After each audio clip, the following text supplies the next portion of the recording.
J'ai envie de partager avec vous l'histoire d'un jeune que j'ai rencontré un jour dans le train. Il venait juste de décrocher son premier emploi. De prime abord, il était stressé et contrarié. Nous avons commencé à échanger autour de son travail. Et de fil en aiguille, il m'a livré sa déception. Un mois après avoir intégré son poste, son responsable lui a demandé de faire une présentation devant le comité de direction. C'était sa première présentation. Il n'avait que 2 jours pour la préparer. Hélas, envahi par le trac, il perd ses mots, se sent incapable de défendre ses idées et répond de manière non structurée aux questions que les membres du comité lui posent. Son responsable le convoque et lui fait part de sa déception. Et depuis ce jour, une voix intérieure, négative et autocritique ne cesse de l'envahir. Je suis vraiment nul. Personne ne va m'apprécier à cause de ce que j'ai laissé apparaître. Peu importe ce que je vais faire, je vais rater mes prochaines présentations. Je ne suis pas doué pour prendre la parole en public. Pourquoi ça n'arrive qu'à moi?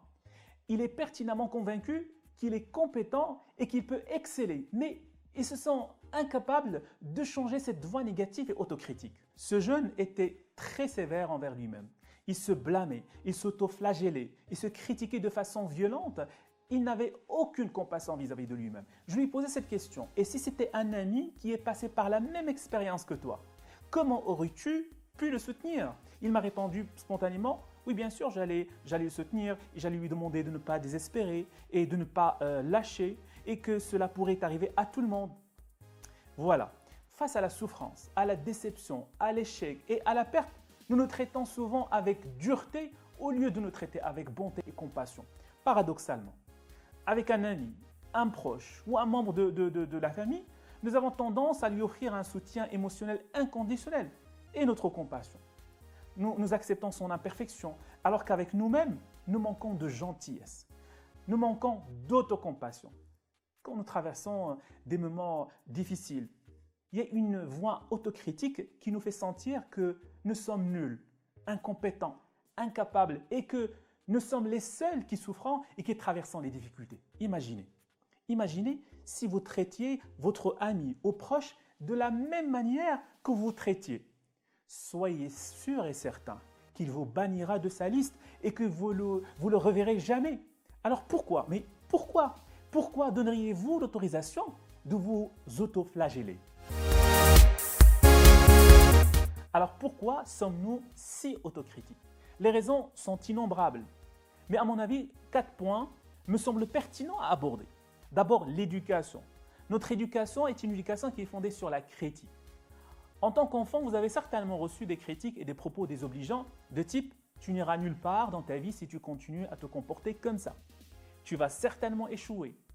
Tout ce que tu fais est nul. Tu es nul. Tu es bon à rien. Les autres font mieux les choses que toi. » Alors, si vous avez été élevé par des parents qui ont été critiques, vous pouvez souvent être vous-même critique. Les parents, en étant critiques, n'ont pas l'intention de nuire à leurs enfants, mais de les aider à se dépasser, sauf que cela produit souvent un effet complètement inverse. Deuxièmement, l'enseignement. L'enseignement est basé sur des critères de performance et non du progrès. L'enfant, dès son jeune âge, et une fois à l'école, on lui apprend que son estime de soi est basée uniquement sur son comportement et ses réalisations. Alors, quand il est performant et quand il se comporte bien, il est apprécié. A contrario, il est critiqué, il est sévèrement critiqué. Et on le compare souvent aux autres. Le troisième point qui me semble pertinent, c'est notre société. Notre société dans laquelle nous vivons promeut la performance. Toujours mieux, toujours plus. Plus notre performance est élevée, plus notre estime de soi l'est aussi. Et quand la performance n'est pas au rendez-vous, l'estime de soi baisse et donne lieu à un mal-être et favorise souvent l'autocritique. Et pour finir, nos croyances individuelles sont souvent erronées. Alors vous acceptez l'idée que l'autocritique est tout à fait normale, car il vous aidera à vous surpasser. Vous craignez que si vous commencez à vous pardonner, à accepter, vous n'allez pas vous améliorer. La vérité est tout à fait autre. Les études scientifiques ont montré que si vous êtes trop critique, vous consommez énormément d'énergie mentale. Et donc, vous ne pouvez pas continuer. Et si vous ne continuez pas, vous risquez d'échouer. Vous avez de l'autocompassion envers vous-même quand vous êtes indulgent et compatissant avec vous-même dans des situations d'échec, de souffrance ou de difficulté. Parce que dans ce genre de situation, les autres ne sont pas toujours là pour faire preuve de compassion. Mais il y a bel et bien une personne qui est toujours là et tout le temps. C'est vous. C'est vous. Selon Krista Neff, qui est une psychologue américaine qui s'est penchée sur la question de l'autocompassion, 3 dimensions caractérisent en fait l'autocompassion. D'abord, la bienveillance envers soi-même. Soyez plutôt gentil avec vous-même dans des moments difficiles, tout comme vous pourriez l'être envers un meilleur ami, un être cher, un enfant. Reconnaissez que votre souffrance est difficile, plutôt que de vous flageller pour cette souffrance et de vous autocritiquer. Deuxième dimension, c'est l'humanité commune. Dites-vous que vous n'êtes pas seul à souffrir. Nous sommes simplement des êtres humains et nous subissons tous la souffrance et l'échec personnel. Et personne humain sans souffrance et sans échec. Sachez que vous n'êtes pas unique, vous n'êtes pas spécial ou vous n'êtes pas non plus meilleur que les autres. Et la troisième dimension, c'est l'écoute. Soyez à l'écoute de vous-même, de votre souffrance, de vos peines, sans jugement ni dévalorisation. Et là, il ne s'agit pas d'être dans le déni, ni dans l'amplification ou dans la suridentification à ce que vous ressentez. C'est une expérience. C'est une expérience que vous vivez et donc soyez ouverts à cette expérience. Vous pouvez vous demander en m'écoutant, pourquoi dois-je arrêter d'être dur avec moi-même? Est-ce que ça va faire de moi quelqu'un de faible? Est-ce que ça ne va pas réduire ma motivation?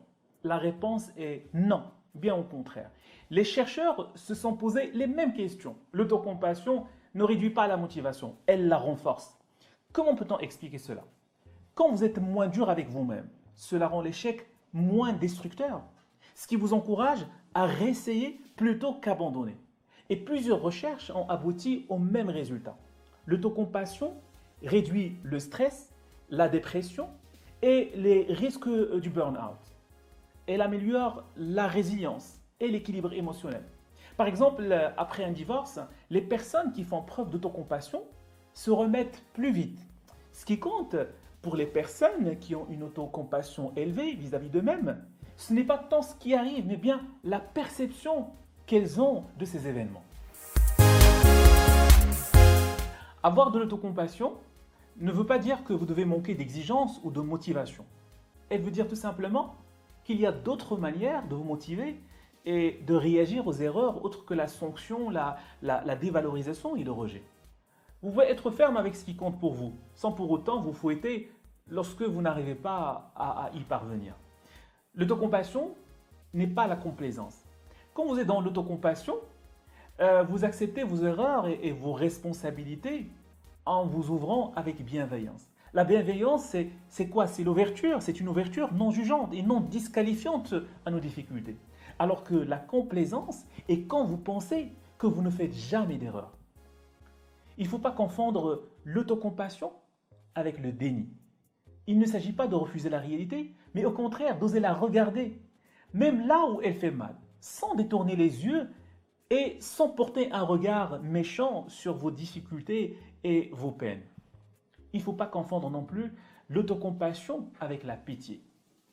Il ne s'agit pas de vous victimiser ou d'amplifier votre détresse, mais de pouvoir reconnaître vos peines, vos douleurs, vos souffrances, avec une main sur l'épaule plutôt qu'un coup de fouet. Maintenant, la question que vous pourriez poser est la suivante. Comment peut-on avoir ou développer l'autocompassion? Alors pour répondre à cette question, je préfère y consacrer une vidéo dans laquelle je vous donnerai quelques éléments de base vous permettant de développer l'autocompassion. Et pour finir, rappelez-vous que la souffrance est une expérience commune à tous les humains et fait partie de la condition humaine. Mais rajouter une souffrance volontaire à la première en vous punissant n'est pas du tout utile. Aimez-vous, surtout quand tout ne marche pas et non pas seulement quand tout marche. L'autocompassion vous pousse à rechercher de l'aide et du confort plutôt qu'à vous plaindre et de vous punir. Et soyez juste amis avec vous-même et alliés de vous-même au lieu d'en être l'ennemi et le persécuteur.